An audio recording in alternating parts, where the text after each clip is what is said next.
Security kicked me out of the firefighter memorial for faking until the chief told them who I was. They'd been cracking down on fake heroes at every firefighter memorial ceremony for months, and with my medication tremors and civilian clothes, I looked like every other wannabe firefighter trying to steal valor, at least in their eyes. I looked so pathetic that other firefighters avoided me until someone whispered my story. Then they'd salute, tears in their eyes. So when two fire department honor guard members cornered me at the memorial, I knew what was coming. The taller one pointed at my service dog while the other pulled out his phone. He bent to my eye level, his face twisted in disgust, eyes locked on my Medal of Valor pin. His breath smelled like coffee and arrogance. Medal of Valor and a fake service dog? Real heroes don't show up to ceremonies pretending they need emotional support. He said it loud enough for the whole memorial garden to hear. His partner nodded, circling Bella like a predator, recording videos while shaking his head. I reached for my retired firefighter ID, but the tall guard slapped my hand away and spun me around so fast that Bella's leash tangled in my legs. I had to grip the memorial wall just to keep from falling. Then he dumped my bag onto the marble, kicking through my belongings like trash, scattering my medications across the names of the fallen. Stand up straight, he barked. Prove you're really disabled.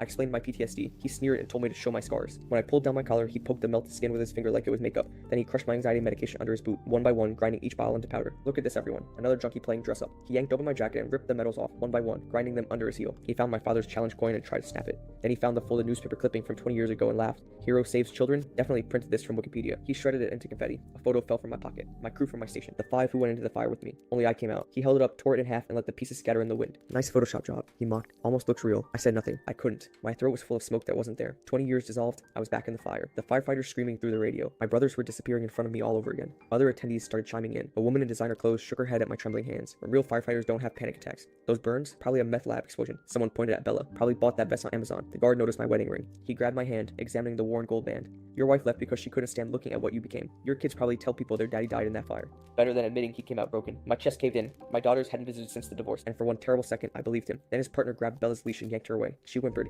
nails scraping concrete as she tried to stay close. The tall one pulled me up by my collar, and I hit the ground hard. My head slammed into the marble. My jacket tore, and I lay there gasping like I was back in the kindergarten classroom. The world tilted. Smoke filled my vision. I could hear them again. 23 kindergarteners screaming behind a wall of flame. The crowd didn't move. Some were filming. Others turned away in disgust. The guard kicked Bella in the ribs. She yelped and limped sideways. That sound was my undoing. She was the only reason for surviving year after year, so I crawled, hands bleeding on the memorial stones, dragging myself through scattered pills. All I could think was, get to Bella, and then a voice exploded behind us. That's the hero from Station U, ignorant fucks. Chief Jackson stormed through, eyes murderous. The guards froze. The chief's voice dropped like thunder. He saved 47 children from the school fire 5 years ago, including my daughter. He jabbed his finger at them like a weapon. The tall guard's hand shook as he googled my name. When he saw the headlines, he went white as ash. His phone clattered to the ground, screen cracking on the marble. They got fired within the hour, and Bella, bruised but unbroken, limped back into my arms. Her tail wagged once weakly, and once everything was said and done, I planned on making them pay. Because insulting me or my dog is one thing, but hurting her is another.